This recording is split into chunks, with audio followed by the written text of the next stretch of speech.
l'esprit nous échappe et elle nous semble folie souvent. Et de nous-mêmes, nous ne pouvons la comprendre. Seigneur, nous prions maintenant que tu nous aides, Papa, à la saisir, à la partager sans crainte, sans favoritisme et sans hésitation, Seigneur.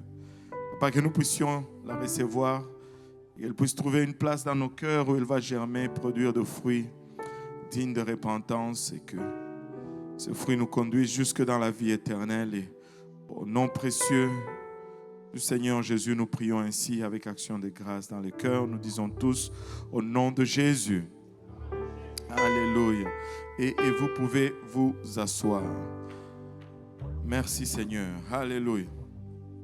Et aujourd'hui, on va regarder, je ne sais pas comment ça va se présenter ici à l'église de l'Est, mais on va aller comme Dieu va nous guider. Je l'ai présenté un peu différemment ici à l'église de l'Est, à l'église de Saint-Laurent.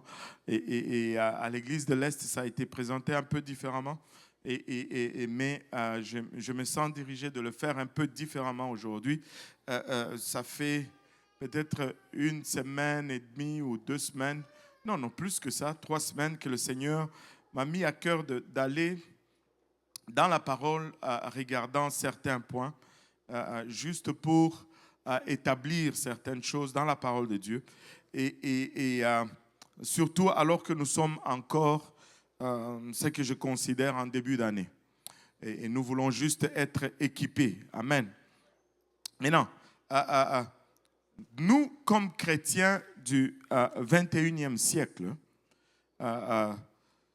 nous avons le besoin de savoir, sans aucun doute, nous devons arriver à une place où nous commençons à croire ou à savoir sans doute que les choses auxquelles nous croyons ne sont pas seulement des idées des hommes, que ce ne sont pas juste des philosophies humaines ou des concepts nés des circonstances ou des situations, mais nous devons être rassurés, nous devons nous rassurer que les choses dans lesquelles nous croyons sont des vérités absolues et des vérités qui sont fondamentales.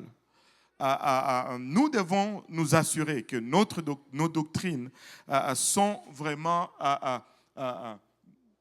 enracinées dans la parole de Dieu. Est-ce qu'on peut dire la parole de Dieu? Alléluia, la Bible que nous appelons la parole de Dieu. C'est un livre pas comme tous les autres livres. La Bible est un livre unique. Je vais juste parler un peu de la Bible avant de rentrer dans le sujet du jour. La Bible est un livre unique. Ce n'est pas un livre comme tout autre livre. C'est un ensemble de plusieurs livres. 66 livres au total qui sont divisés en 2 parties ou en 2 tomes, si je peux me le permettre. L'Ancien et le Nouveau Testament. Et l'Ancien Testament contient 39 livres et le Nouveau Testament 27 livres.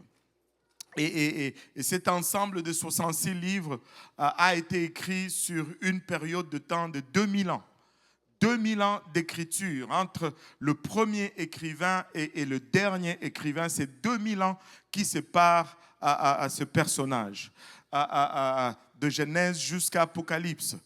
Ces 2000 ans ont eu un intervalle de 400 ans de silence. Les théologiens appellent cette période la période de silence. 400 ans durant lequel il n'y a pas eu une seule prophétie donnée de la part de Dieu. 400 ans durant lequel il n'y a pas eu aucune apparition angélique. 400 ans durant lequel personne ne s'est levé pour dire « Ainsi parle l'Éternel ». Et quand ces 400 ans de silence ont été brisés, c'était pour nous introduire dans le Nouveau Testament. 39 livres dans l'Ancien Testament, 27 dans le Nouveau Testament, 32 auteurs dans l'Ancien Testament et 8 auteurs dans le Nouveau Testament, pour un total de 40 écrivains ou 40 auteurs qui sont dispersés sur une période de 2000 ans. Pas 2 ans, pas 20 ans, 2000 années de période d'écriture. Et des gens de différents souches ou couches sociales, des gens de différents niveaux d'éducation, des gens de différentes circonstances, des gens de toutes catégories. Il y a des gens qui étaient des rois sur le trône, ont écrit, des esclaves ont écrit, des gens les plus riches ont écrit, les pauvres, les plus pauvres qu'on puisse s'imaginer ont écrit également. Les gens les plus instruits de leur époque ont écrit, mais des gens qui n'ont jamais été dans une forme d'école quelconque ont également écrit. Des laïcs ont écrit, des religieux ont écrit, des philosophes ont écrit, toutes sortes, presque des gens de toutes couches sociales ont écrit, des gens qui étaient esclaves dans des pays étrangers, on peut dire des immigrants ont écrit, et des gens dans leur pays de naissance, jouissant de l'abondance de leur pays, ont écrit. Ça a été écrit sur les 3 continents. Une partie a été écrite en Afrique, une partie en Asie et une partie en Europe. La Bible, une source de philosophie, une source de sagesse illimitée. Elle a traversé le temps. Et si on prenait en considération cette diversité, notre anticipation, notre attente serait d'avoir un livre complètement incohérent. Nous ne pensons même pas comme les gens qui ont existé il y a 50 ans.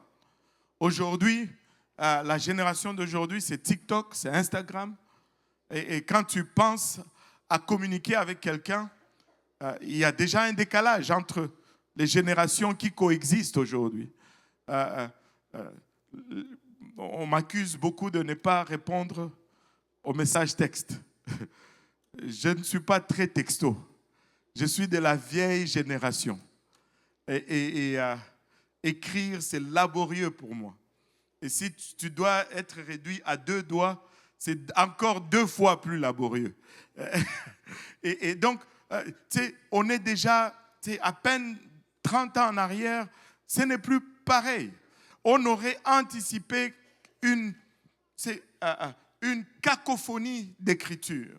On aurait anticipé des écrits qui tirent de partout, contradictoires. Mais ce n'est pas ce qu'on obtient, ce n'est pas ce qu'on perçoit quand on lit la Bible de Genèse à Apocalypse. Alléluia, c'est un message cohérent. Alléluia, c'est le plus beau message de salut. C'est le plus beau message d'amour. Une personne, alléluia, émane de chaque page. C'est Jésus-Christ qui est à venir. C'est Jésus-Christ qui arrive. Et c'est Jésus-Christ qui paye le prix de notre salut. C'est le livre, c'est votre Bible. Est-ce qu'il y en a qui ont une Bible ici, en papier? Si vous avez votre Bible en papier, juste la levez. Alléluia. Et aujourd'hui, on l'a même dans les téléphones. Il y en a qui l'ont sur des tablettes, il y en a qui l'ont dans les téléphones. Mais dans plusieurs formes, c'est la Bible. Un livre extraordinaire. Vu les différentes époques où elle a été écrite, la Bible contient certains énoncés qu'on peut dire des énoncés scientifiques. Et des énoncés qui ont été dits il y a 4000 ans à peu près. 4000 ans. Elle a fait des déclarations. Et la science a regardé ces déclarations. Et la science s'est dit non, ce livre est faux. Parce que si ce livre était vrai, elle n'allait pas dire que la terre était ronde à son époque. Mais, à la grande surprise, alors que la science évolue, elle arrive à la même conclusion que la Bible a déclarée. Laissez-moi vous dire, c'est le seul livre au monde qui ne contient aucune mauvaise conception scientifique. La science change, la science évolue, mais la Bible demeure. La science, alléluia, plus elle avance, plus elle se rapproche de ce que la Bible est en train de nous dire depuis des années. Et il y a quelque chose qui me fascine un peu. J'aime beaucoup les étoiles. Un de mes rêves, c'est m'acheter un télescope et de m'asseoir et de regarder la Vénus, Lune. Est-ce qu'il y a quelqu'un qui a une telle passion? Juste, voilà, je ne suis pas seul. Donc c'est normal. Et je suis fasciné par les astres. Mais 100 ans avant Jésus-Christ, les astronomes disaient qu'il n'y avait que 1200 étoiles dans l'univers. Et 80 ans après la naissance de Jésus, les astronomes ont augmenté ce nombre de juste 80 étoiles. Mais la Bible nous dit depuis le livre de Genèse que les étoiles sont innombrables. Mais devinez quoi? Aujourd'hui, la science déclare, alléluia, que les étoiles sont innombrables. Elle ne contient aucune, alléluia, méconception scientifique. La Bible, savez-vous de quoi est mort le premier président des États-Unis? Il est mort d'une grippe. Le problème n'était pas la grippe, le problème c'était les soins qu'on donnait pour soigner cette grippe. Il a vécu à une époque où on pensait que pour soigner la température qui monte pour le corps, pour baisser la température, il fallait saigner la personne. On te faisait des incisions dans le corps, on te vidait de tout ton sang. Si seulement ils avaient lu la Bible, ils allaient réaliser que la Bible déclare depuis le livre de Genèse que la vie de l'âme se trouve dans le sang. Et si tu vides le sang de l'âme, ben tu la vides de la vie. Alléluia. La Bible, c'est le livre. C'est le livre au-dessus de tous les autres livres. Elle est incomparable. Elle est à l'épreuve de temps. Alléluia. Et c'est le seul livre qui est imprégné dans l'histoire de l'humanité. Au fond, nous pouvons lire la Bible et voir toute notre histoire à travers la Bible. Elle reste inchangée par le marteau de l'archéologue. Au fond, c'est l'archéologue qui change ses déclarations pour l'aligner avec la Bible. Elle demeure, elle est solide. Alléluia. Quand tu te confies sur la Bible, tu te confies sur la source inépuisable de sagesse qui existe. Tu peux te baser sur la Bible pour mener ta vie. Tu peux te baser sur ta Bible pour, alléluia, éduquer ta famille. Tu peux te baser sur la Bible pour tes finances. Tu peux te baser sur ta Bible pour tes enfants. Il n'y a aucun livre comme la Bible.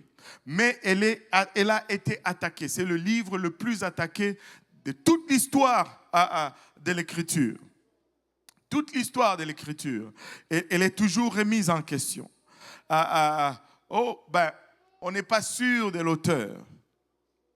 Comment Moïse aurait pu écrire la Genèse?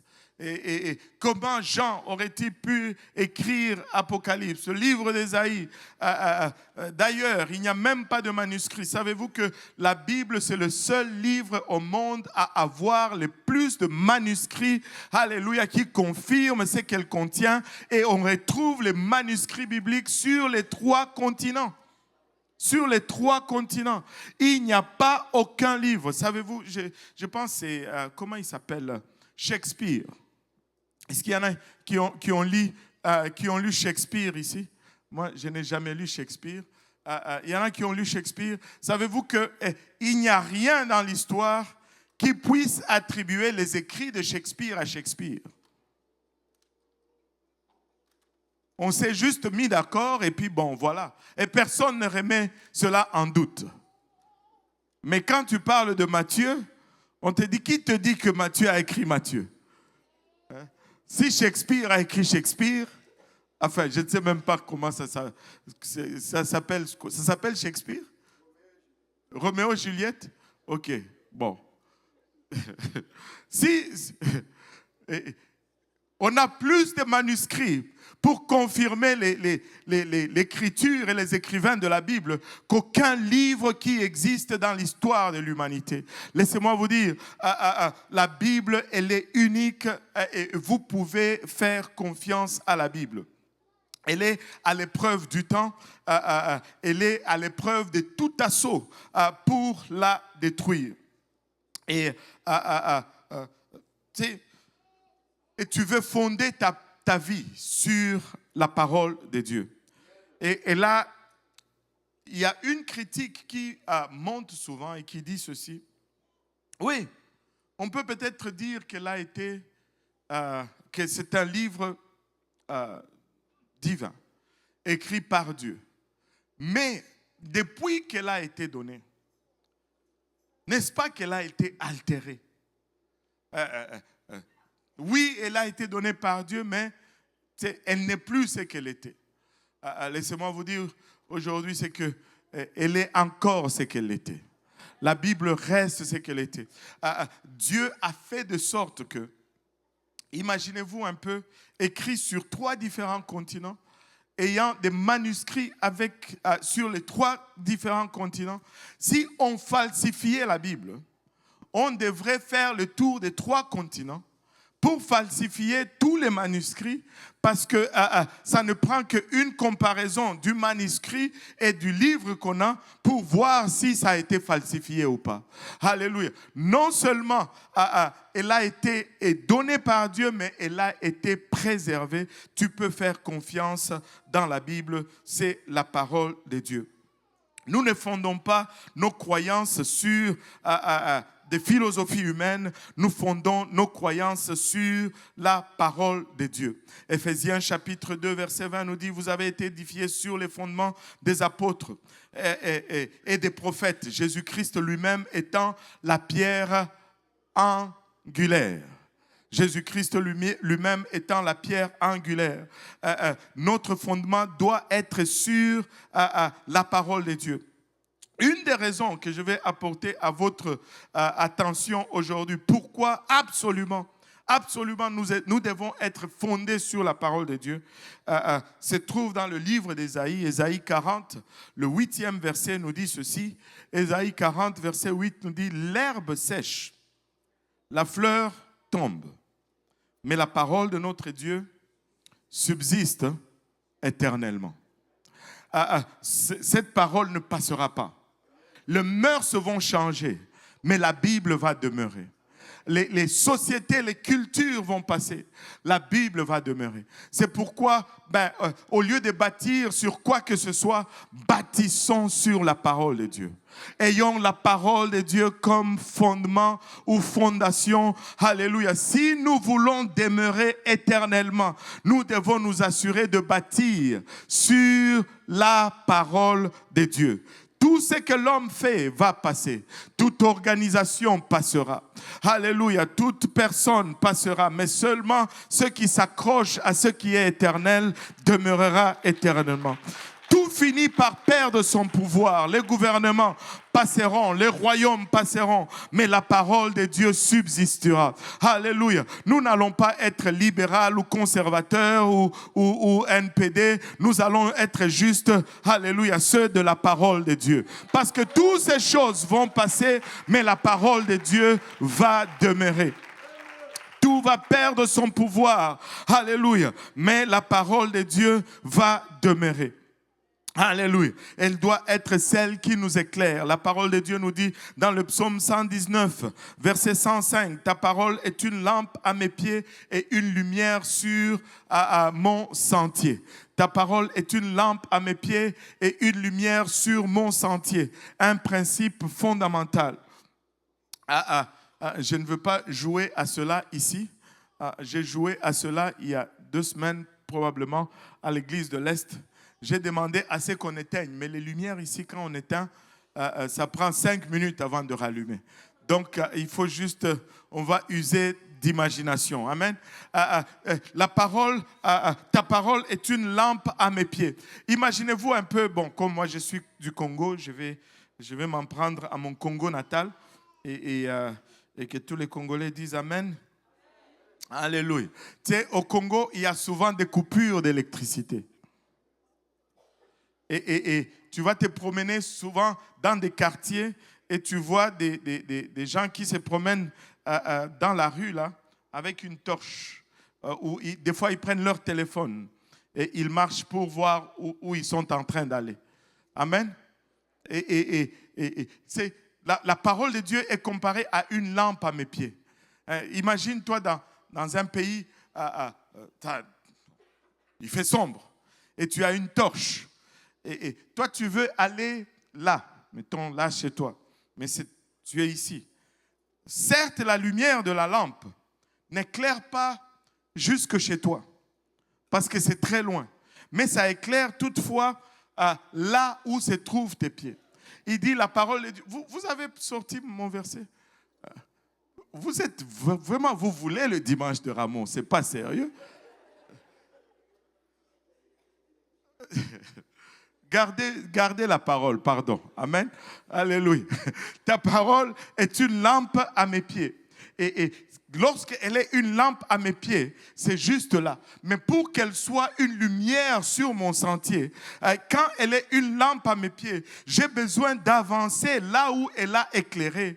Parce que quand j'avance là où elle a éclairé, elle éclaire juste un petit peu plus loin. J'avance encore là où elle a éclairé, elle éclaire juste un tout petit peu plus loin. Elle ne peut pas être une lumière sur mon sentier si elle n'est pas une lampe à mes pieds. Mais elle ne peut pas être, alléluia, une lumière sur mon sentier si je n'avance pas, alléluia, là où elle éclaire. Qu'est-ce que cela veut dire? Dieu est en train de nous dire, quand il te donne une révélation, entre dans cette révélation, alléluia, si tu veux voir plus loin. Embrasse ce que Dieu est en train de te donner aujourd'hui. Alléluia, si tu veux avancer avec lui. Des fois, nous sommes bloqués dans notre marche parce que nous ne voulons pas entrer dans la révélation que Dieu est en train de mettre devant nous. Mais si nous avançons, ça va éclairer juste encore un peu plus loin. Si nous entrons dans ce que Dieu montre, nous allons voir juste un tout petit peu plus. Avez-vous remarqué ceci? Lorsque vous lisez votre Bible, j'espère qu'il y a des gens qui lisent leur Bible de Genèse à Apocalypse au moins une fois par année. Amen. Alléluia. Oh Seigneur Jésus. Hey, maman Nangaye. On doit lire sa Bible au moins une fois par année depuis Genèse, pas Genèse et Apocalypse, de Genèse à Apocalypse, incluant tous les livres entre les deux. Amen. Et si tu t'y mets et que tu lis à peu près 4 à 5 chapitres par jour, une lecture d'à peu près 30 minutes par jour, tu pourras lire toute ta Bible dans un an. Tu pourras lire toute ta Bible dans un an. Et c'est un bon projet à entreprendre. Avez-vous remarqué que lorsque vous lisez pour la première fois, il y a des choses que vous découvrez. Mais quand l'année qui suit, vous réalisez les mêmes choses, vous allez être, je vous promets, choqué de lire certaines choses et vous entendre vous-même dire, waouh, je n'ai jamais vu cela. Oh oui, tu es passé par-dessus parce que tu n'avais pas assez de lumière. À chaque révélation, ça va amener une autre révélation. À chaque révélation, ça va amener une autre révélation. Laissez-moi vous dire que c'est une source inépuisable de sagesse. Il n'y a pas un livre comme la Bible. Alléluia. Alléluia. On va avancer un peu. On va regarder un autre principe dans la Bible. 2 Timothée, chapitre 3, verset 16. 2 Timothée, chapitre 3, verset 16. La Bible nous dit, toute écriture est inspirée de Dieu. Amen. Alléluia. Toute écriture est inspirée de Dieu.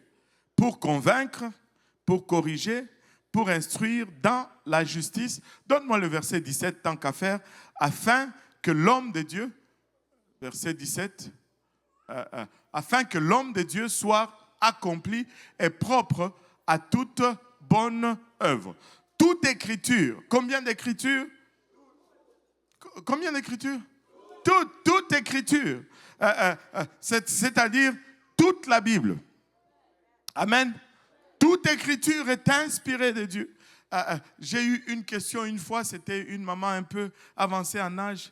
Elle me dit, pasteur, quand tu dis que toute écriture est inspirée de Dieu, est-ce que c'est vraiment toute écriture? Je dis, mais ce n'est pas moi qui le dis, c'est elle-même qui le dit, n'est-ce pas? Déjà en partant. J'ai dit, elle dit, mais comment ça? Même lorsque la Bible dit, et Judas alla se pendre, c'est inspiré de Dieu? J'ai dit, oui, c'est inspiré de Dieu. Allô? C'est inspiré de Dieu. Mais il faut tout simplement en déterminer l'utilité. Amen. Il faut en déterminer l'utilité. Dieu n'a pas inspiré l'acte, mais il a inspiré pour que la personne puisse l'écrire afin que ça nous sert d'instruction dans le futur. Amen. Alléluia. Il dit, toute écriture est inspirée de Dieu et utile pour enseigner, que tout le monde dise enseigner, pour convaincre, pour corriger, pour instruire dans la justice. Alléluia. Donc, il y a 4 utilités à l'écriture. Enseigner, convaincre, corriger et instruire dans la justice. Et notre Bible fait cela dans nos vies. Elle va nous enseigner. Enseigner, c'est quoi? Enseigner, c'est ce que nous devons croire. La Bible va nous dire ce que nous sommes appelés à croire. Et convaincre, c'est ce que nous ne devons pas croire. La Bible va nous dire, non, non, non, ça, c'est pas vrai. Ça, c'est vrai. Et c'est elle qui détermine cela. La Bible va nous corriger. Ça, c'est comment ne pas nous comporter. Ou ce que nous ne devons pas faire. Vous voyez, parce que la croyance ou la foi va déterminer nos actions. Tu vas agir selon ce que tu crois. Si tu n'agis pas selon ce que tu crois, il y a un terme pour cela. On appelle cela la folie. C'est quand tu es... Oui, c'est vrai. On appelle quelqu'un fou, c'est parce qu'il agit contrairement aux croyances. Et il va faire des choses qu'il n'est pas supposé faire. Amen. Et donc, ça va nous corriger pour...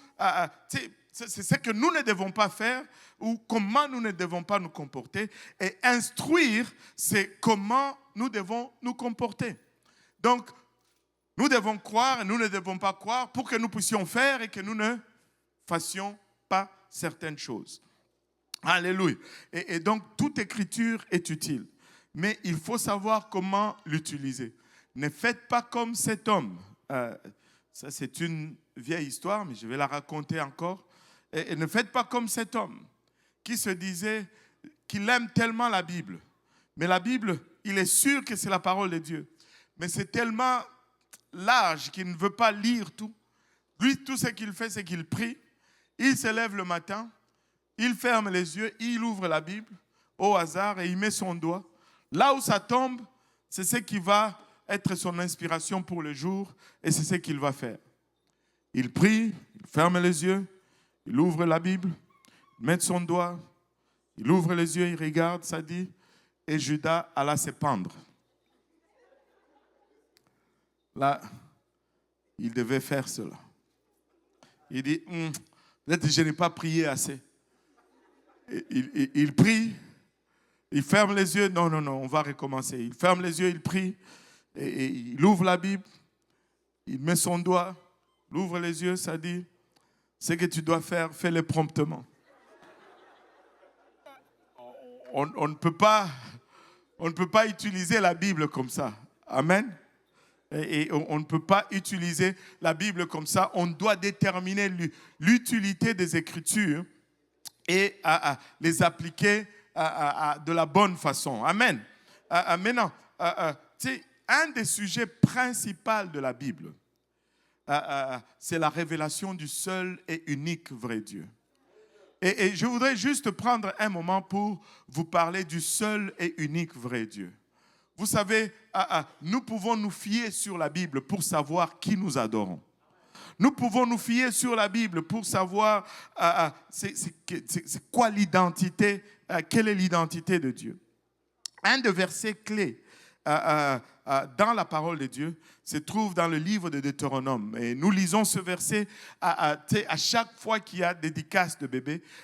On va le lire. Deutéronome 6, à partir du verset 4, ça nous dit « Écoute Israël, l'Éternel notre Dieu est le seul éternel.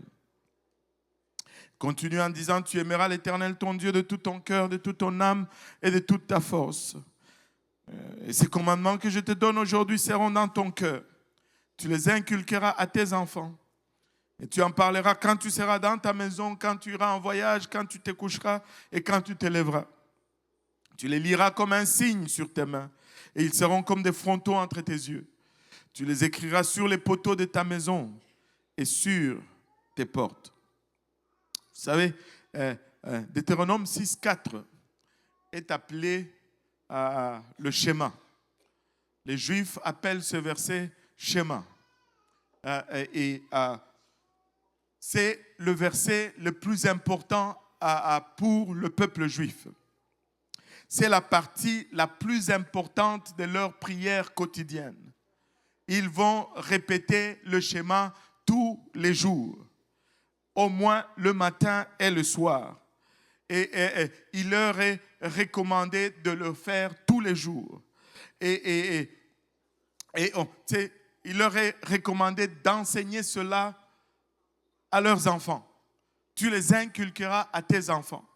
Un juif va faire de cela un devoir que d'enseigner à ses enfants. Écoute mon enfant, l'Éternel notre Dieu, il est juste un seul. Et le un seul ici, je veux y revenir, c'est juste un. C'est un. Il n'y a pas besoin de philosopher là-dessus, c'est juste, il est un. On n'a pas besoin de compliquer cela. Et il est un numériquement, il est un ordinalement. Il est un parce qu'il est tout seul et il est un parce qu'il vient le premier. Et c'est ce que ça veut dire. Ils les écrivent sur des rouleaux qu'ils collent à leurs portes, qu'ils appellent les mezuzahs. À chaque fois que le juif va sortir de sa maison, il va toucher, il va embrasser et il va toucher le mezuzah pour témoigner le fait qu'il est accroché à cela, accroché à juste cette déclaration que l'Éternel, notre Dieu, est un seul.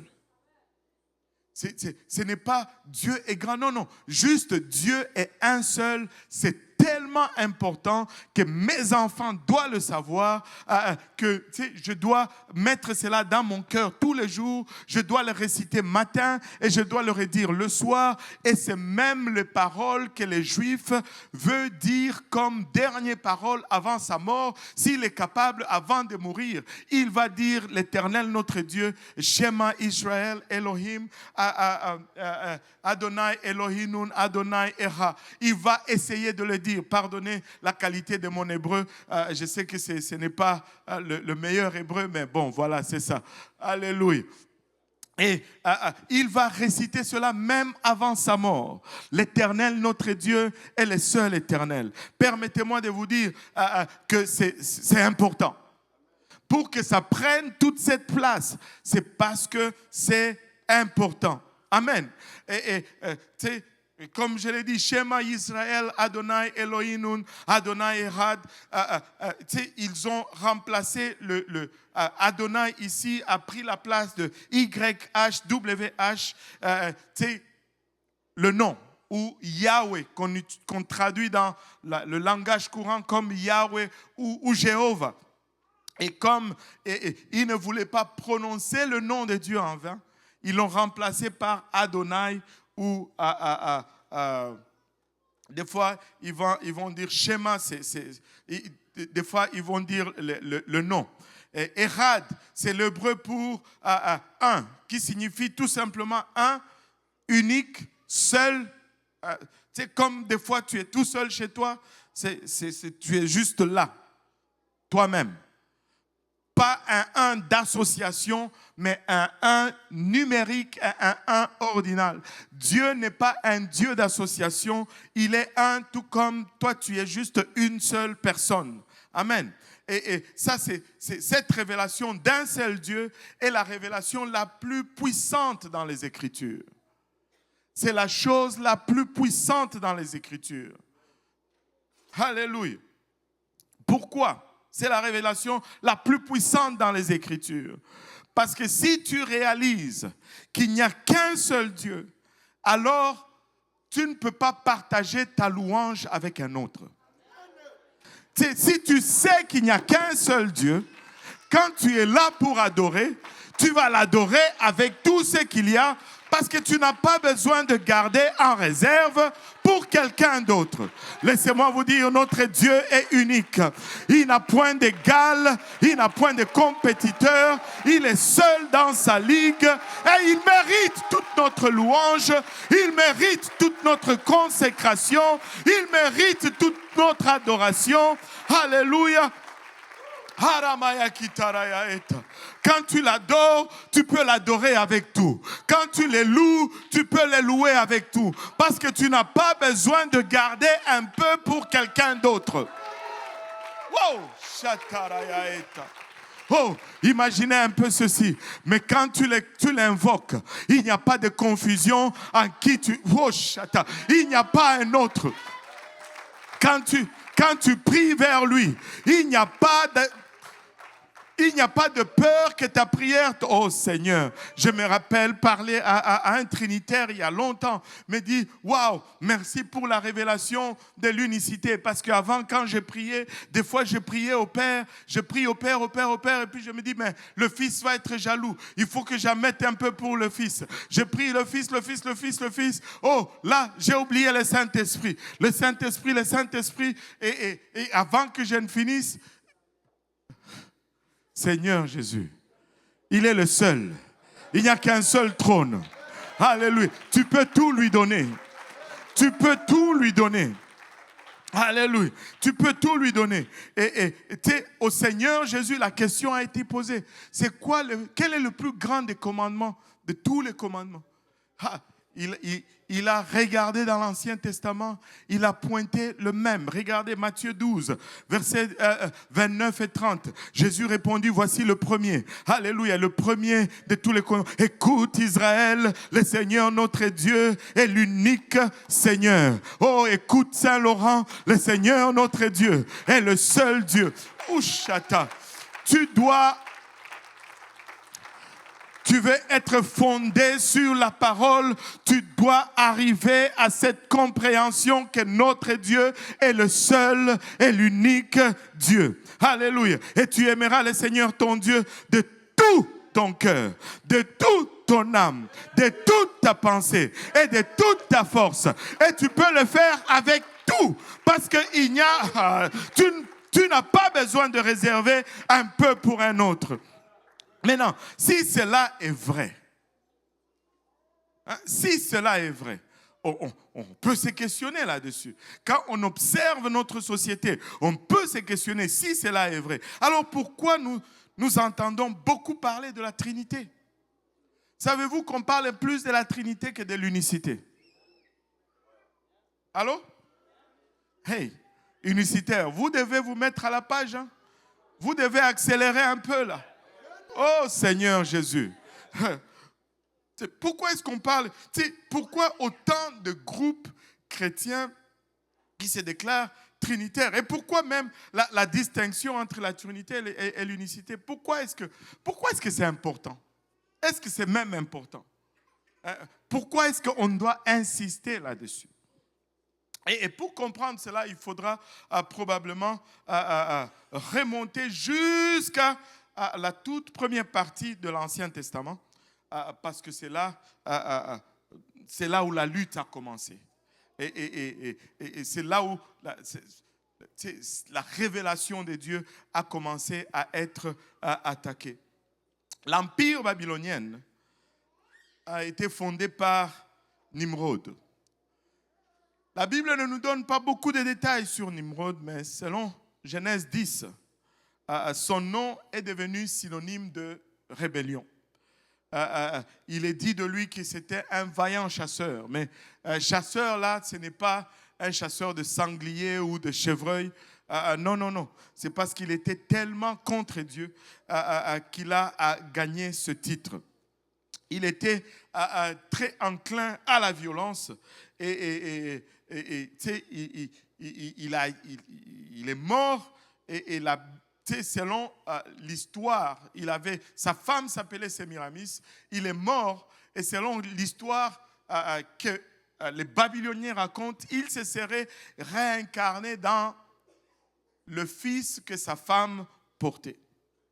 Et par la suite, on lui a donné le nom de Tammuz. Et Nimrod a été vénéré par les Babyloniens comme El-Bar ou El-Bar. Ça vous dit quelque chose? El, c'est Dieu. Bar, c'est fils. Quand on dit Bar Jonas, on dit fils de Jonas. Bar, c'est le suffixe pour fils. Et Nimrod, à l'époque, s'est fait appeler El-Bar, Dieu le Fils. Et ce mythe babylonien est devenu la source de la plupart des religions occultes et de tous les mystères de l'ancien monde. Mais comment est-ce que alors tout cela s'est infiltré dans le christianisme? Tu sais, comment est-ce que toute cette idolâtrie est rentrée parmi les chrétiens? Et si nous regardons, alors que Rome a fait de la chrétienté son église, ce n'est pas que les Romains sont devenus chrétiens, mais c'est plutôt ils ont paganisé le christianisme. Ils ont juste changé le nom de leur culte en l'appelant, ça va être ça la chrétienté. Et c'est littéralement ce qui s'est passé. Ça n'a jamais été une conversion, mais ça a été plutôt une inversion. Et lorsque l'empereur romain Constantin a prononcé son décret de paix en 313, les chrétiens sortaient d'une période de persécution d'environ 270 années, 280 ans de persécution. Ils voulaient juste la paix. Vous voyez, des fois, quand tu commences à servir Dieu, tu connais beaucoup d'oppressions, que ce soit à la maison ou au travail ou à l'école. Et des fois, tu arrives à cette place, tu cèdes à cause de la pression extérieure. Mais c'est ce qui est arrivé à l'Église. Peuple de Dieu, laissez-moi vous dire, nous devons nous tenir pour la vérité. Nous devons nous tenir pour la vérité. Et la mère de Babylone païenne, alléluia, et son fils ressuscité sont devenus Marie, la reine du ciel, et Jésus, Dieu le Fils. Permettez-moi de vous souligner ceci. Le terme Dieu le Fils ne se retrouve jamais dans la Bible. La Bible nous parle du Fils de Dieu et jamais de Dieu le Fils. Parce que le Fils n'est pas divin. Jamais le Fils est divin. Le Fils, c'est un rôle, c'est un titre. Père, c'est un rôle, c'est un titre. Et Saint-Esprit, c'est aussi un rôle, un titre. Mais le titre Fils, le Fils, c'est ce qui est né, n'est-ce pas? Et le Fils, c'est le corps. Si Dieu le Fils était correct, alors Dieu le Fils serait mort à la croix. Et un Dieu qui meurt ne peut pas sauver. Laissez-moi vous dire, le Fils est mort à la croix parce que le Fils était l'agneau sacrificiel, mais le Fils n'est pas divin, mais l'Esprit qui était dans le Fils était la plénitude de la divinité. Était la plénitude de la divinité. Et cette triade babylonienne, nous allons la retrouver un peu partout. J'ai envoyé un tableau, je ne sais pas si vous l'avez là. On la retrouve presque dans toutes les religions de l'époque. Et la première personne de cette triade, c'est le père ou le roi. La deuxième personne, c'est le fils ou le prince. Et la troisième personne, originalement, c'était vraiment la femme, ou pas le Saint-Esprit, mais la reine-mère. Savez-vous, qui a été catholique ici? Est-ce qu'il y en a qui ont été catholiques? Ce n'est pas un péché d'avoir été catholique. Hein. On disait dans le catholicisme, on appelait Marie la reine du ciel. C'est la troisième personne de la Trinité, vraiment là. Ce n'est que plus tard qu'on l'a remplacé par le Saint-Esprit. Mais au départ, c'est elle la troisième personne de la divinité, si on peut le dire. Et chez les Babyloniens, cette Trinité, c'était Nimrod, Tammuz et Sémiramis. Chez les Égyptiens, c'est Osiris, Horus et Isis. Chez les Grecs, c'est Zéus, Apollo et Athènes. Je ne sais pas si vous arrivez à lire ici. Désolé pour la grandeur. Et chez les Indiens, c'est Brahma, Vishnu et Shiva. Chez les Romains, c'est Jupiter, Mars et Vénus. Chez les Israéliens, Israël rétrograde. Savez-vous que Israël rétrograde avait aussi une triade ou une trinité? Baal, Tammuz et Astarté. Rappelez-vous, Salomon construisait des temples pour les Astartés, au point où il a amené même des statues d'Astarté dans le temple du Dieu vivant. Et dans le catholicisme, c'est le Père, le Fils et le Saint-Esprit. Et ces cultes du Dieu tréiste ou du Dieu trinitaire a pris la place du seul et unique vrai Dieu. Et quand Israël était rétrograde, ils ont aussi adopté cela. Et si nous sommes... Je vais juste... On va juste avancer.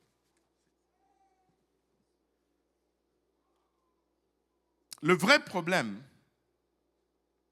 ce n'est pas l'histoire. Le vrai problème, c'est que la Bible ne nous donne aucune triade. Au fond, le mot Trinité ne se trouve pas dans la Bible. Il n'y a pas une telle chose que 3 personnes en Dieu. Ni dans le Nouveau, ni dans l'Ancien Testament, on a utilisé cette approche de personnifier les titres de Dieu. Et Ésaïe 47, verset 4 nous dit, « Notre Rédempteur, c'est celui qui s'appelle l'Éternel des armées, c'est le Saint d'Israël. » Avez-vous remarqué le singulier et avez-vous remarqué le Saint d'Israël?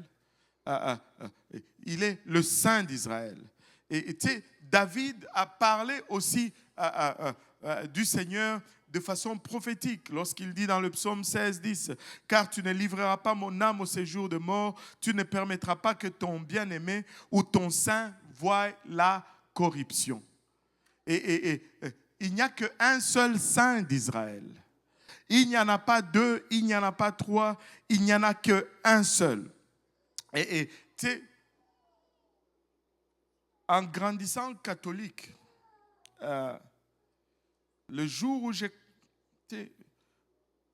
on répond, quand on nous posait la question, on avait la même réponse. C'est un mystère. Amen. Et tu ne peux pas l'expliquer.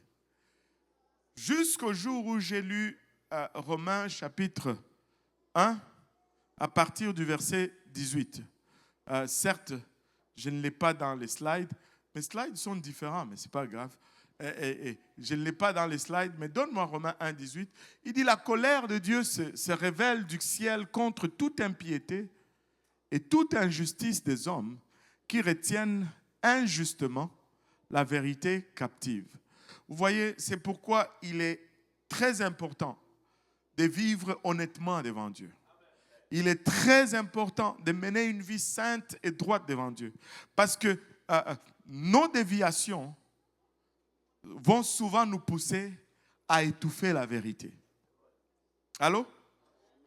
Et nous devons vivre droit devant Dieu, afin que nous puissions déclarer les pleins conseils de Dieu sans restriction. Oh, les temps filent. Et regardez, il dit, ils ont la vérité, mais ils gardent cette vérité captive, parce que s'ils relâchaient cette vérité, la vérité va questionner leur façon de vivre qui est déjà injuste. Amen. Et là, regardez qu'est-ce qu'il dit par la suite. Il va nous révéler, il dit, car c'est qu'on peut connaître de Dieu est manifeste pour eux. Dieu le leur ayant fait connaître. Donc, il y a de ces choses qu'on peut connaître de Dieu. Et Dieu nous le révèle. Et de façon claire, manifeste, sans doute. Et continue, donne-moi le prochain verset. Il dit, en effet, là, il va énumérer les choses que nous pouvons connaître de Dieu.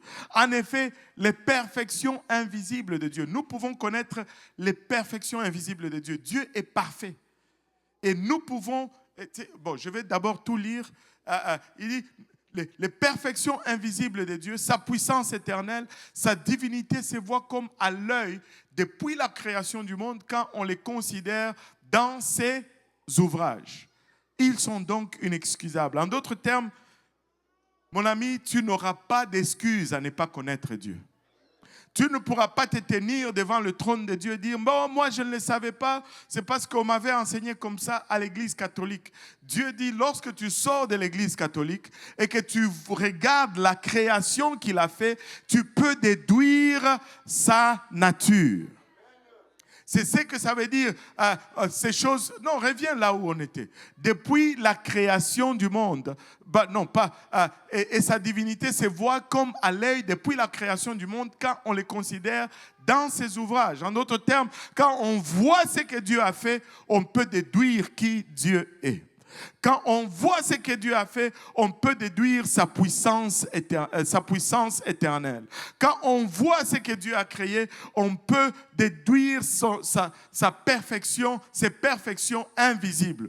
Et vous n'avez qu'à contempler, regardez la terre, l'univers.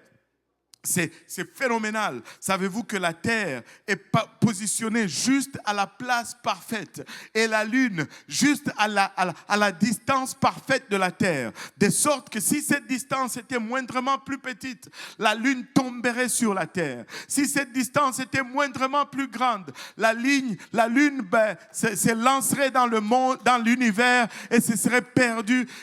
Tout est millimétré, alléluia, à un micron près. L'univers est en constante croissance.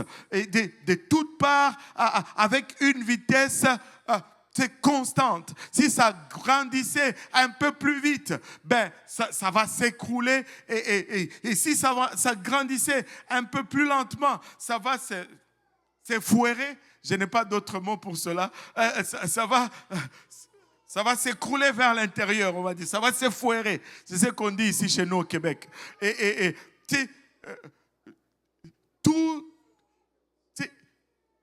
Le soleil est juste à la bonne distance pour que nous ne brûlons pas ou que nous ne gélons pas. Dieu est parfait. Juste le corps humain, regardez l'œil. Juste l'œil humain. La science ne peut pas vraiment t'expliquer comment l'œil fonctionne. Ils peuvent le décrire, mais c'est tout. C'est tout. Nous sommes maîtres dans la description des choses, mais Dieu est celui qui les établit, en fait. Il est celui qui les établit. On n'a qu'à regarder la création, la photosynthèse, la régénération des cellules. C'est les perfections invisibles de Dieu. Sa puissance, oh regardez sa puissance, le soleil. J'aime beaucoup celle-là. Le soleil nous donne de la lumière pendant, ça fait 6000 ans maintenant. Au moins 6000 ans. 6000 ans de lumière et de chaleur. Sans interruption. Jamais on a coupé l'électricité là-haut. Et jamais.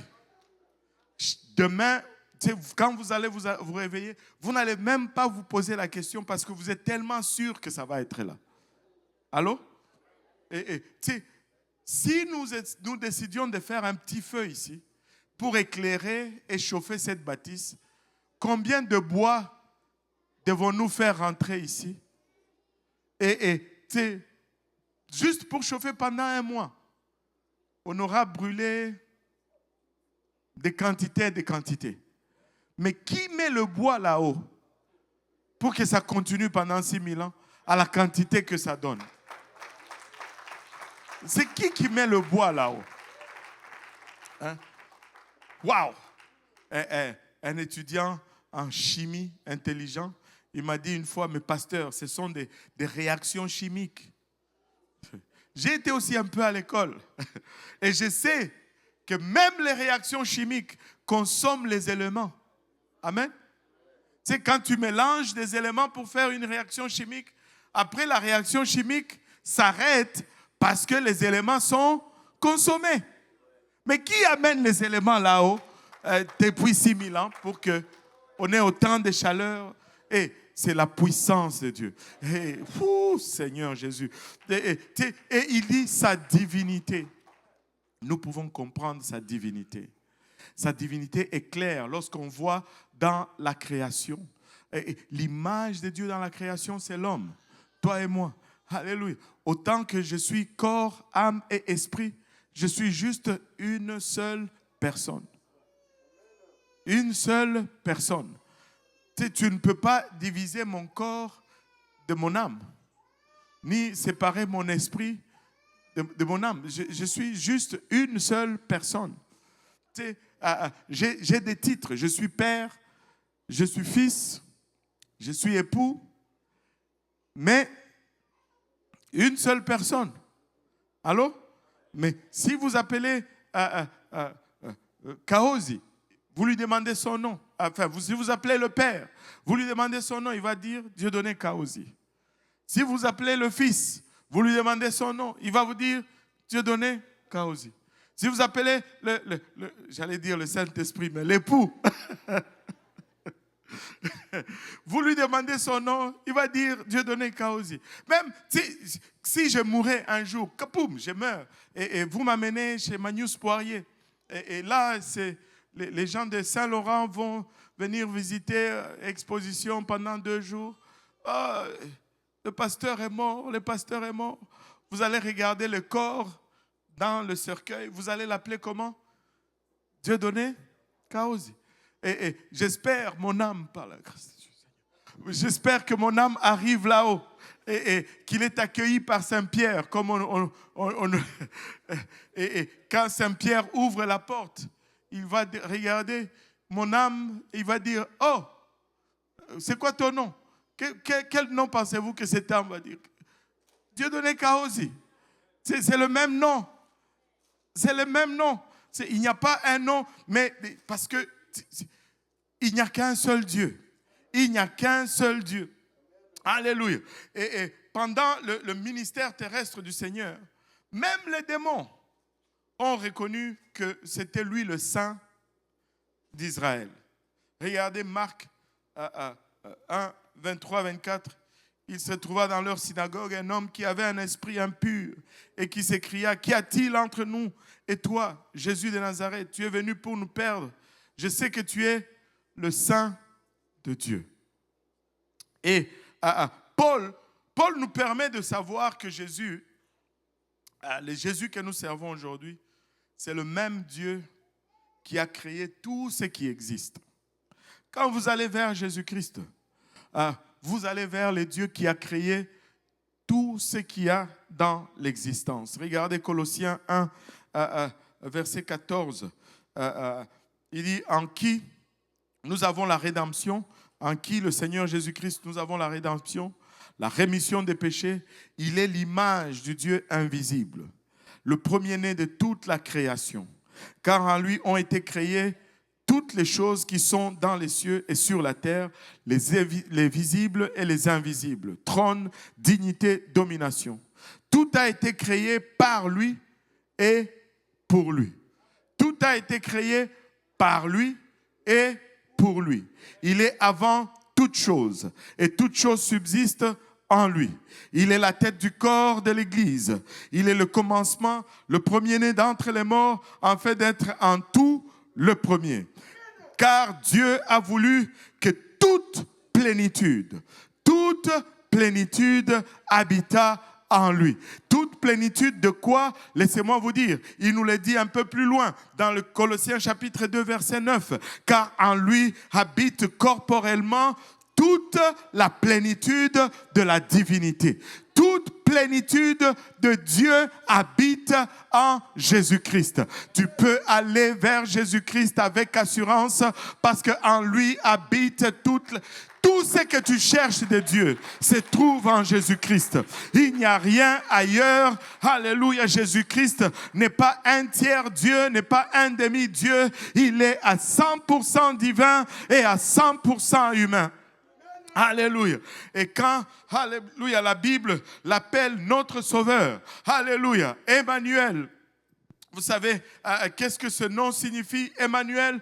Emmanuel signifie Dieu parmi nous. Emmanuel ne signifie pas Dieu, ou Emmanuel ne signifie pas le Fils de Dieu parmi nous. Emmanuel signifie littéralement Dieu parmi nous. Nulle part dans la Bible il est dit Dieu le Fils. Il est toujours le Fils de Dieu. Il n'a pas été fils avant Bethléem. Avant Bethléem, le Fils n'a jamais existé. Le Fils a été conçu dans le ventre de Marie. Amen.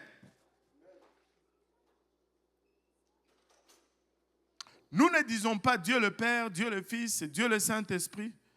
Et ceux-ci sont trois. Nous disons Dieu qui est le Père dans la création, qui est le Fils dans la rédemption et qui est le Saint-Esprit dans le salut. Et ces trois ne font qu'un seul. Et cette distinction est extrêmement importante. Ésaïe 9,5 nous dit « Car un enfant nous est né, un fils nous est donné, et la domination reposera sur son épaule. On l'appellera admirable. » Qui est admirable? Le Fils. Amen. Le Fils qui nous est né est admirable. On l'appellera conseiller. Qui est conseiller? Le Fils qui nous est né. On l'appellera Dieu puissant. Qui est Dieu puissant? Mais le Fils qui nous est né. On l'appellera Père éternel. Qui est Père éternel? Mais le même Fils qui nous est né. Parce que c'est dans le même verset. C'est le Fils qui est le Père éternel. Et c'est le Fils qui est le Prince de la paix. Et nous connaissons ce Fils comme étant le seul et l'unique, le Seigneur Jésus-Christ. C'est lui qui est le Père, c'est lui qui est le Fils, c'est lui qui est le Saint-Esprit. Alléluia. Et 1 Timothée 2,5 nous dit, car il y a un seul Dieu. 1 Timothée 2,5. Car il y a un seul Dieu et aussi un seul médiateur entre Dieu et les hommes, Jésus-Christ, homme. Jésus-Christ, homme. Parce que le rôle de médiateur est joué par le Fils ou par l'homme. C'est lui l'agneau sacrificiel. Et j'ai parlé aujourd'hui, ce matin, à l'Est. Je faisais référence à Acte 2. Et j'ai dit, Pierre est considéré comme étant le premier pape de l'Église par le catholicisme. Et il a été celui qui a prêché le tout premier message de l'Église. Alors qu'il était avec le Seigneur Jésus-Christ, une question lui a été posée. Ça a été posé au fait à tous les apôtres. Qu'est-ce que les gens disent que je suis? Il a dit, certains disent que tu es un grand prophète. D'autres disent, tu es Jean-Baptiste qui est revenu. Et il a dit, mais vous, qu'est-ce que vous dites que je suis? Et Paul a répondu comme ceci. Plutôt Pierre a répondu comme ceci. Tu es le Christ, le Fils du Dieu vivant. Et tu sais, je vais prendre le temps de le souligner. Il y a des connaissances qu'on va avoir du Seigneur Jésus parce que ça nous a été enseigné par telle ou telle autre personne. Ça, ce sont des connaissances secondaires. Celui qui m'a enseigné l'étude biblique m'a dit ceci. Mais il y a d'autres connaissances que nous devons avoir du Seigneur, que nous devons creuser nous-mêmes. Tu dois connaître Dieu par toi-même. Tu ne peux pas t'arrêter à ce qu'on t'a enseigné. C'est pourquoi on t'exhorte à lire la Bible tous les jours. C'est une chose qu'on te le prêche dans l'église quand tu viens, mais c'est une chose que lorsque tu es dans la tranquillité de ta chambre et que tu lis ces paroles et littéralement les mots sautent de la page et entrent dans ton esprit, c'est une révélation que personne ne peut t'enlever. Tu dois le lire par toi-même. Amen. Alléluia. Et très souvent, c'est là où nous nous arrêtons. Mais il y a une autre révélation supérieure. C'est seulement la connaissance de qui il est qui nous permet de parvenir à la connaissance de qui nous sommes. Parce que lorsqu'il a dit « Tu es le Christ, le Fils du Dieu vivant », Jésus, reprenant la parole, lui dit « Tu es heureux, Simon, fils de Jonas, car ce ne sont pas la chair et le sang qui t'ont révélé cela, mais c'est mon Père qui est dans les cieux. Et moi, je t'ai dit que tu es Pierre. Maintenant, je vais te dire qui tu es, parce que tu m'as identifié correctement. Maintenant, je vais t'identifier correctement. Tu ne peux pas arriver à la pleine connaissance de qui tu es si tu n'as pas la connaissance de qui est ton Créateur. Nous devons le connaître, peuple de Dieu. Et s'il y a un livre qui le révèle, c'est ta Bible. Ce n'est pas un autre livre quelconque, c'est ta Bible. Il dit, je te dis que tu es Pierre et que sur cette pierre, je bâtirai mon église et que les portes du séjour des morts ne prévaudront point contre elle. Mais laissez-moi préciser ici que l'église n'est pas bâtie sur Pierre la personne, mais l'église est bâtie sur le rocher. Parce que quand tu lis ce verset dans l'original, il te dit, et moi je te dis que tu es Pierre, Pierre, un petit pierre, Céphas, un petit caillou, mais que sur cette pierre, le rocher, je bâtirai mon église et que les portes du séjour de mort ne prévaudront point contre elle. La pierre, ce n'est pas la pierre sur laquelle est bâtie l'église, n'est pas Pierre la personne, parce que lui c'est le Pierre, mais la pierre sur laquelle est bâtie l'église, c'est la révélation que Pierre vient de donner. Alléluia, que tu es le Christ, le Fils du Dieu vivant. En d'autres termes, tu es le Messie, le Dieu incarné, loin, en qui habite toute la plénitude de la divinité, et l'église est bâtie sur toi. 1 Timothée 3,16 nous dit, et sans contredit, le mystère de la piété est grande. Dieu a été manifesté en chair, justifié par l'Esprit, vu des anges, prêché aux gentils, cru dans le monde, élevé dans la gloire. Jésus-Christ est la manifestation du seul et unique vrai Dieu. Ainsi donc, nous ne sommes pas une église de Jésus seulement. Et des fois, on nous dit, nous réunions le Père. Nous ne réunions pas le Père, nous comprenons c'est quoi le Père. Nous ne réunions pas le Fils, nous savons exactement ce qu'est le Fils.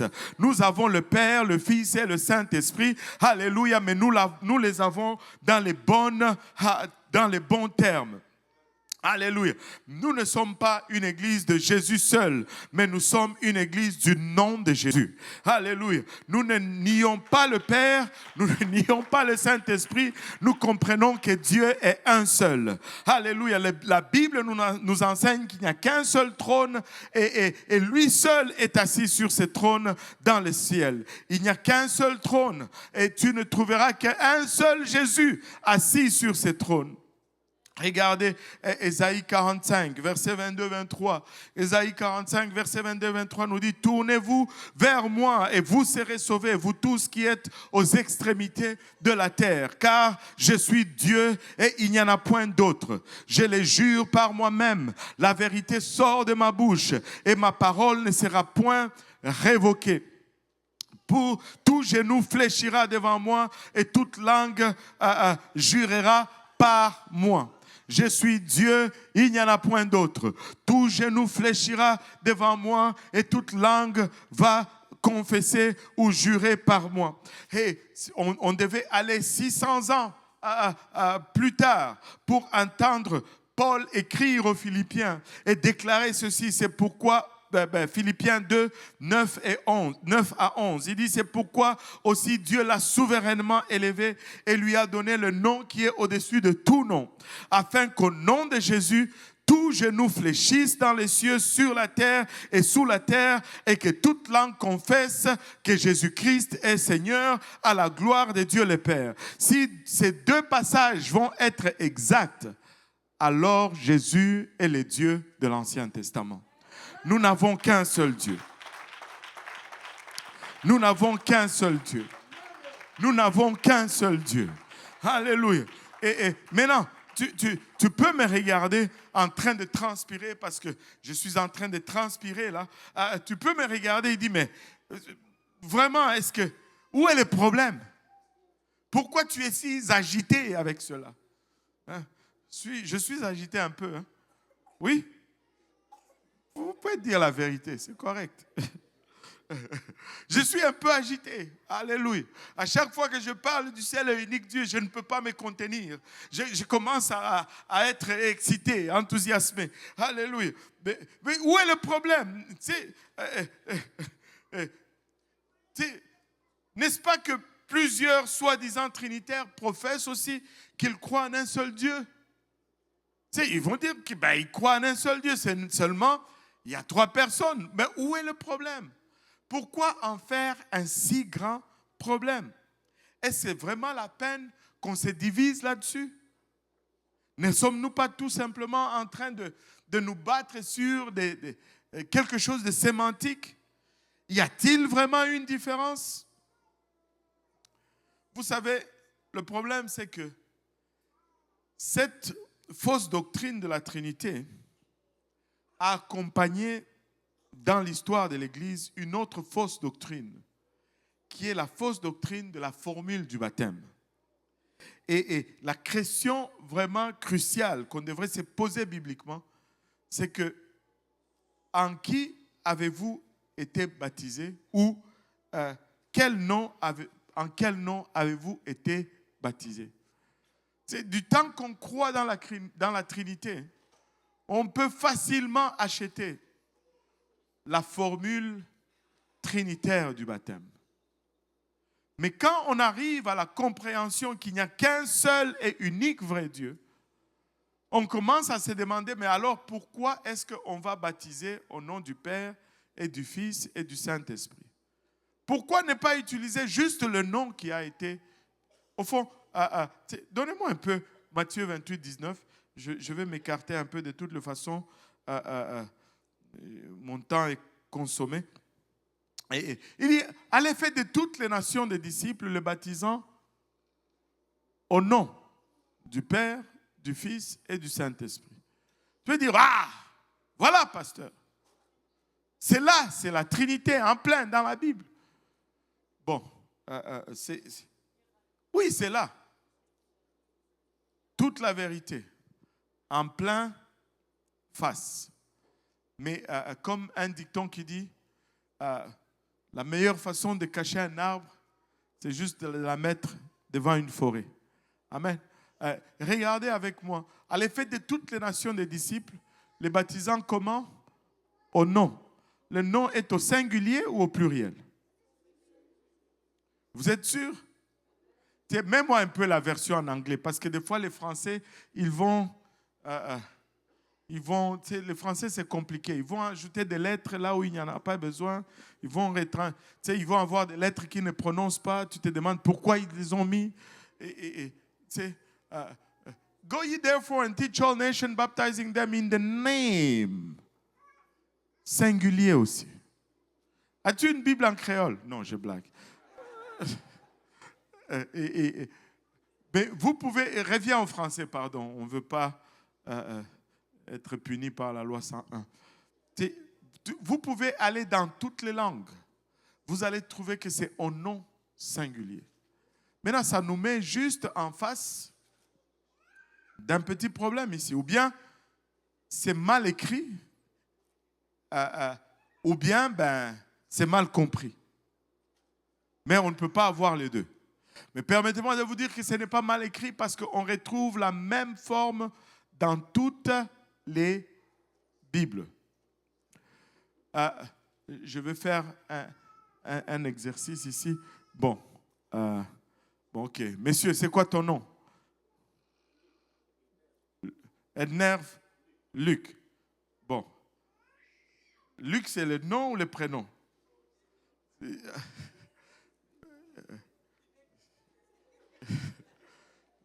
Les Haïtiens. Ednerve, c'est le prénom. Luc, c'est le nom. Ah. Vous avez inversé. Luc, c'est le prénom. Mais Ednerve, c'est le prénom. Luc, c'est son nom de famille. Si je lui demande c'est quoi son nom, il va dire Luc. Amen. Alléluia. Il va dire Luc. C'est son nom. Mais il ne me dit pas père. Pourtant, je vois ses enfants. Où est-ce qu'ils sont? Ils se cachent quelque part. Ah, ils sont en bas dans l'école du dimanche. Il a quoi? Combien? 6. Il a 6 enfants. 6 fois papa. Mais il ne me dit pas père. Pourquoi il ne me dit pas père? Parce que père, ce n'est pas un nom. C'est le titre qu'il a commencé à porter quand il a eu ses enfants. Son nom, c'est Luc. Maintenant, je sais qu'il est fils parce qu'il n'est pas tombé du ciel. Il a des parents. Donc, il porte également le titre de fils. Alléluia. Et s'il a 6 enfants, j'espère qu'il est époux parce qu'il ne pouvait pas le faire tout seul. Donc, il est père, fils et époux, mais non. Le père, le fils et le saint, c'est un seul nom parce que c'est le même. Il n'y en a pas 2, il n'y en a pas 3, ce n'est pas 2 entités, il n'y a qu'un seul nom parce qu'il n'y a qu'un seul Dieu. Dieu est esprit et ceux qui l'adorent, l'adoreront en esprit et en vérité. Et alléluia, il n'y a qu'un seul esprit qui est saint. Alléluia. Et quand cet esprit a porté de la chair, a revêtu de la chair, il s'est appelé Jésus. Au fond, Jésus signifie tout simplement Yahweh, sauveur. Yehoshua signifie Jésus ou le Yahweh de l'Ancien Testament qui devient notre sauveur. Jésus est traduit de Yeshua qui signifie Jéhovah sauveur. On était dans la réunion avec le frère Boaz et le frère Jean-Yves et le rabbin. Il est passé, il donnait un peu le rapport. Vous savez, il y a une nouvelle tendance dans le monde chrétien aujourd'hui. Ils disent que si tu es baptisé au nom de Jésus, c'est pas trop bon. Il faut que tu sois baptisé au nom de Yeshua. Et là, le rabbin, il dit, il a rencontré un groupe qui lui ont dit comme ça, tu dois être baptisé au nom de Yeshua. Il leur a dit, si vous voulez aller sur ce terrain, vous n'avez même pas le bon nom.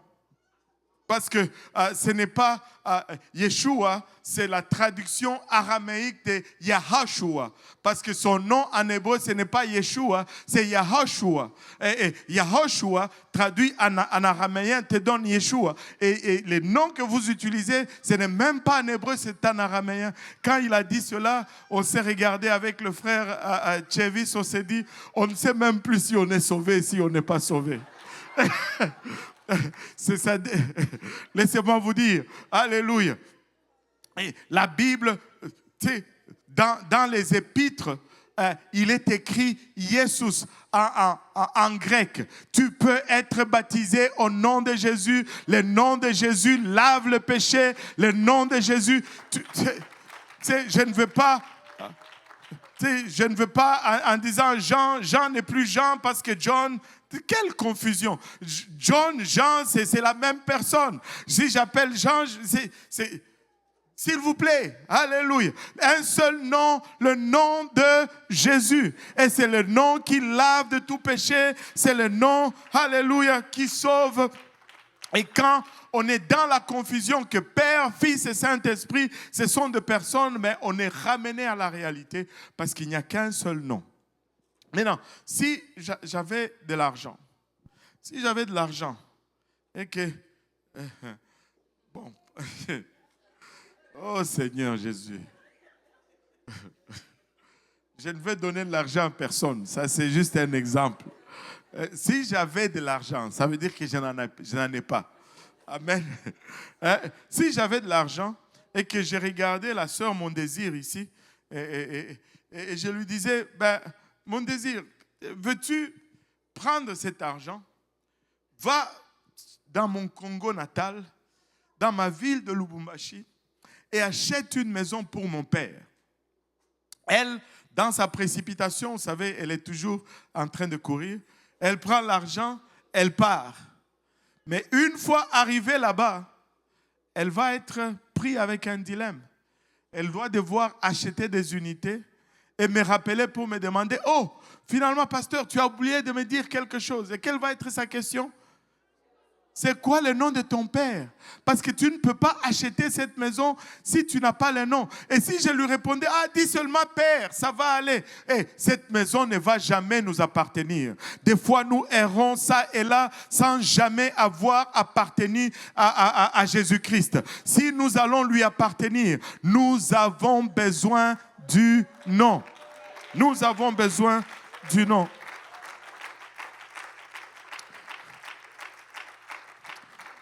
Tout baptême dans la Bible a été fait au nom de Jésus. Tout baptême. Je vais couper court. J'ai encore 2 pages. Bon, je vais garder ça pour la prochaine fois. Mais laissez-moi juste vous donner cette illustration. Lors de la première destruction de la terre, cette destruction a été faite par l'eau. Noé a construit l'arche. Combien de personnes sont entrées dans l'arche? 8 personnes. Papa Noé, son nom de famille, Noé, on va dire. Ok? Maman Noé, son nom de famille par mariage, Noé. Il n'était pas au Québec. Amen. Alléluia. C'est seulement ici. Et les 3 garçons, leur nom de famille, Noé. Parce qu'ils sont nés de papa Noé. Leurs épouses, par mariage, leur nom de famille, il n'y avait qu'un seul nom de famille dans l'arche. Tous ceux qui étaient dans l'arche avaient le même nom de famille. C'était tous de Noé. On aurait cru à une coïncidence, mais une telle chose n'existe pas dans la parole de Dieu. Deuxième destruction. Par le feu. Sodome et Gomorrhe. Combien sont sortis de Sodome et Gomorrhe? Là, 4 sont sortis, pardon. J'ai dit juste sortis. Vous commencez déjà à théologer. Des vrais apostoliques. Je sais qu'il y en a un qui... Oh, je sais, mais 4 sont sortis. Amen. Et ça, c'est une autre leçon. Tu peux commencer à être sauvé et ne jamais finir d'être sauvé. Parce que la femme de Noé est sortie, mais elle n'est pas arrivée. On doit marcher dans la crainte de Dieu. On doit... Anyway, ça c'est pour mercredi. Amen. Et 4 sont sortis, mais les 4 avaient tous le même nom de famille. Papa Lot. Amen. Nom de famille, Lot. Sa femme, maman Lot. Par mariage, nom de famille, Lot. Et les 2 filles, la Bible précise que c'était ces 2 filles qui étaient vierges, pas encore mariées. Alors qu'ils étaient dans la ville, il a envoyé, il est sorti pour aller avertir ses gendres qui avaient épousé d'autres filles qu'il avait. Mariés, nom de famille changé. Ces filles-là ne sont jamais sorties. Ne pars pas en panique. Je ne suis pas en train de te dire, oh, ne te marie pas parce que sinon, non. Ne partez pas une autre théologie là-dessus. Amen. Mais est-il que la Bible nous dit que ceux-là étaient déjà mariés et leur nom de famille était déjà changé, ne sont jamais sortis de Sodome et Gomorrhe. Tous ceux qui sont sortis avaient le même nom de famille. Permettez-moi de vous dire ceci.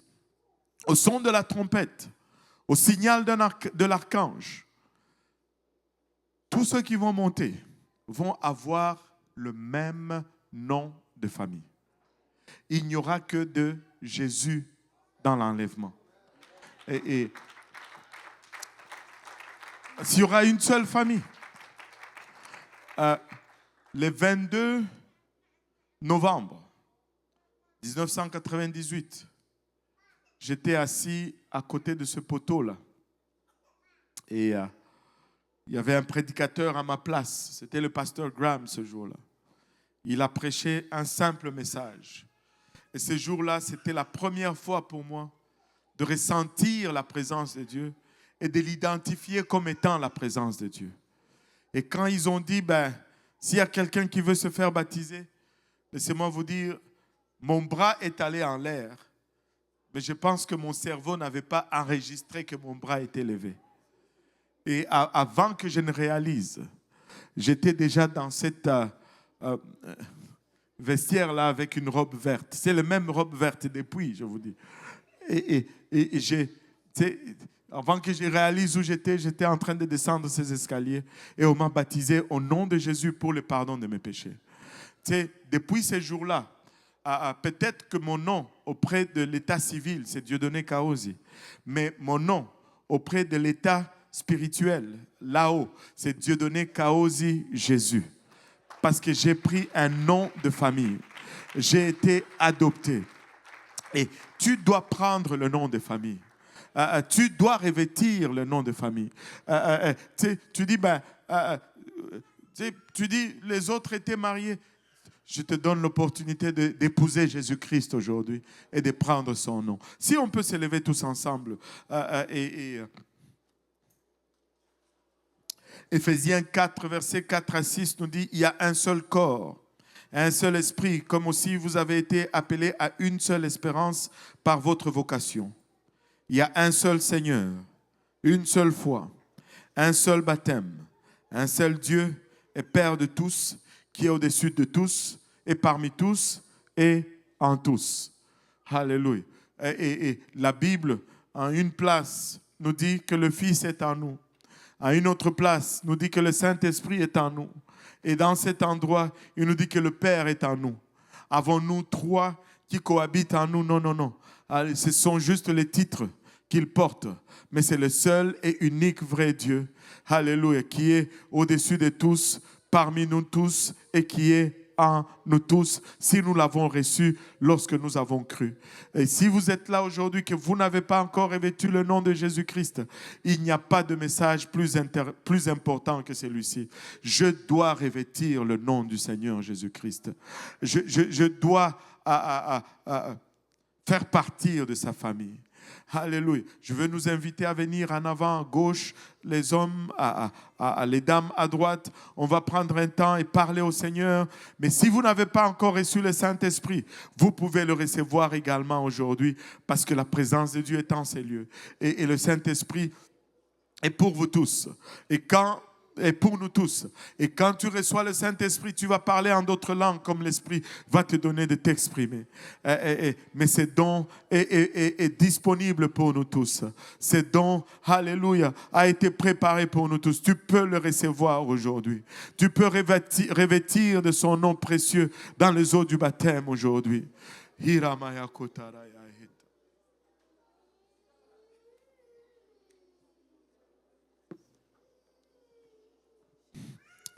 Alléluia. Alléluia, Jésus. Alléluia, Seigneur.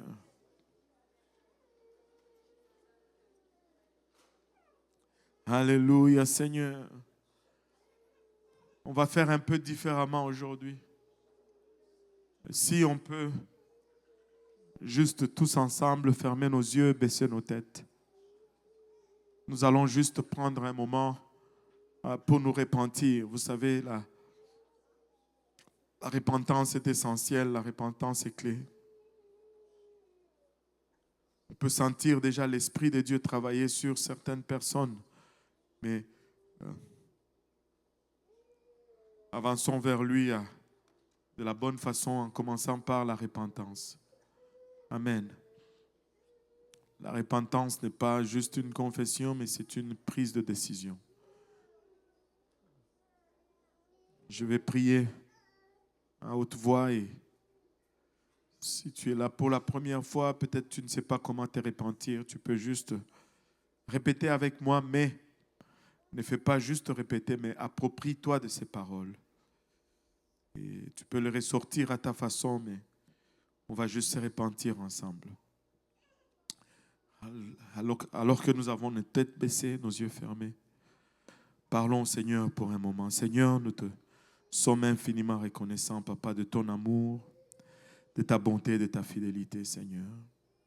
Alors que nous venons en ce moment, Papa, faire un pas dans ta direction, Seigneur, nous ne pouvons ne pas reconnaître, Papa, notre état d'être.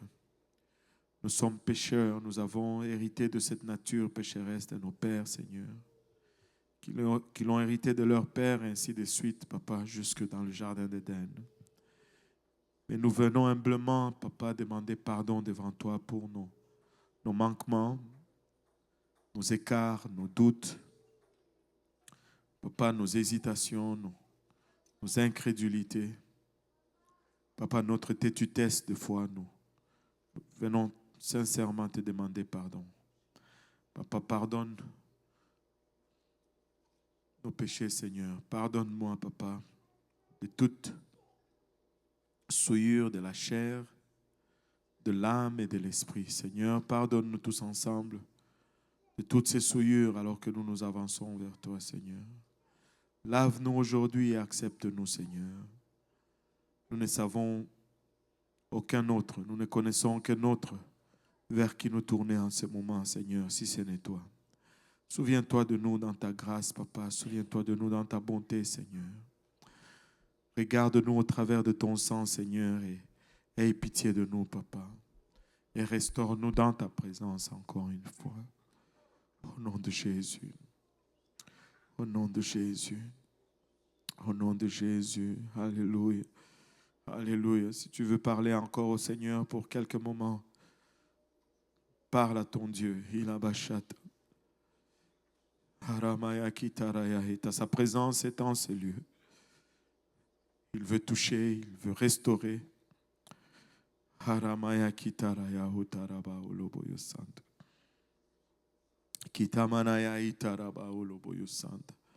Il est juste et fidèle pour nous pardonner les péchés que nous lui confessons. Il est juste et fidèle, alléluia, pour nous laver de toute souillure. Il est juste et fidèle. Alléluia. Merci Seigneur. Merci Seigneur. Alors que nous avons les têtes baissées, les yeux fermés, je vais juste poser une question. Si vous êtes ici et que vous n'avez pas encore reçu le don du Saint-Esprit avec l'évidence de parler en langue, voulez-vous juste lever votre bras? On ne va rien vous imposer, on ne va rien vous forcer, mais on veut juste savoir s'il y a des besoins parmi nous. Si vous n'avez pas encore reçu le Saint-Esprit avec l'évidence de parler en langue, il y a une personne, alléluia, deux personnes qui n'ont pas encore reçu le Saint-Esprit avec l'évidence de parler en langue, alléluia. Est-ce qu'il y en a d'autres? 3, alléluia. 4, oui, le Seigneur remplit, car la promesse est pour vous, pour vos enfants. Il remplit aussi les enfants. Alléluia. Elle a quel âge? 7 ans? Alléluia. Ma fille a reçu le Saint-Esprit à 7 ans exactement. Et mes garçons ont reçu à 5 ans et 7 ans. Et Dieu remplit aussi les enfants. Alléluia. Je pense qu'il y a 4 ou 5 personnes qui n'ont pas encore reçu le Saint-Esprit avec l'évidence de parler en langue. Il y a déjà une personne qui vient pour se faire baptiser. Si vous voulez être baptisé au nom de Jésus, vous pouvez l'être aujourd'hui. Nous avons l'eau, des vêtements de réchange. Ça ne prend que votre obéissance. Mais laissez-moi vous dire ceci. Si vous avez... Je ne peux pas vous forcer à recevoir le Saint-Esprit.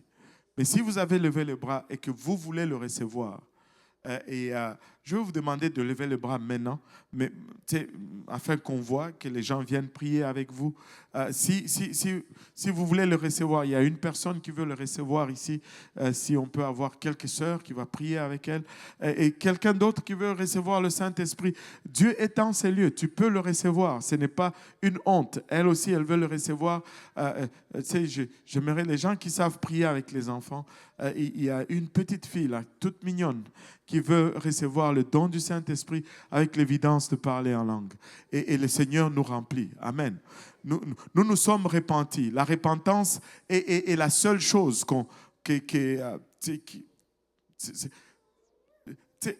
laissez-moi juste vous partager ceci et puis on va prier.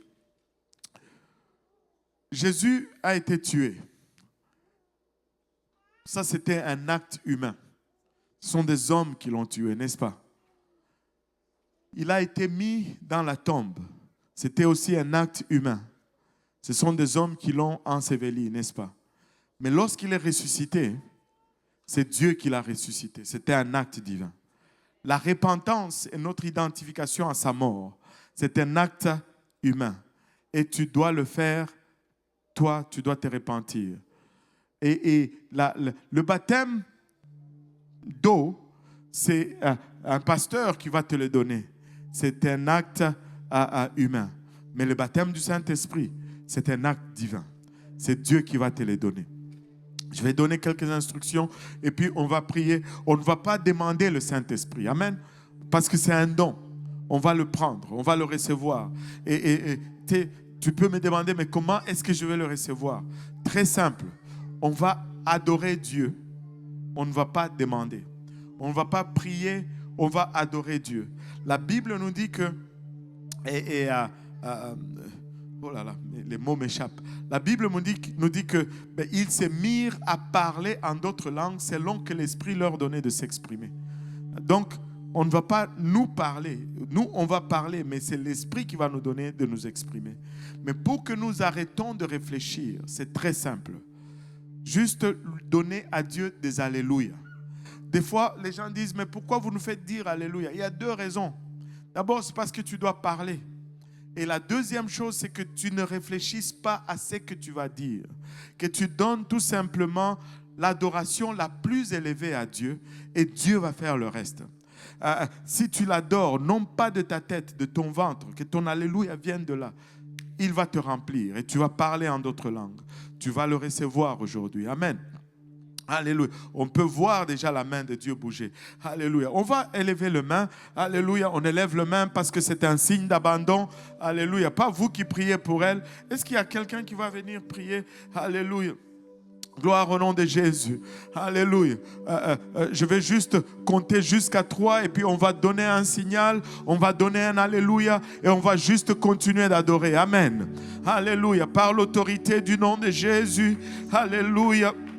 Je t'ordonne de recevoir le Saint-Esprit. Reçois donc le Saint-Esprit. 1, 2, 3. Alléluia.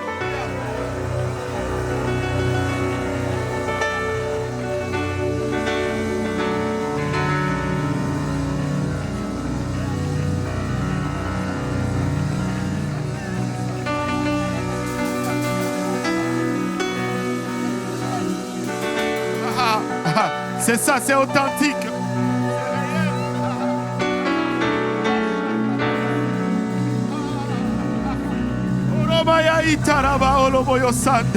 Alléluia, c'est authentique. C'est réel. C'est réel. C'est réel. Elle parle déjà en langue.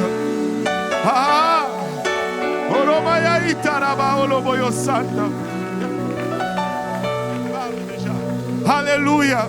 Alléluia, Jésus. Si vous êtes là, vous pouvez le recevoir. Alléluia. Elle est déjà en train de parler en d'autres langues, comme l'Esprit lui donne de s'exprimer. Alléluia, Jésus.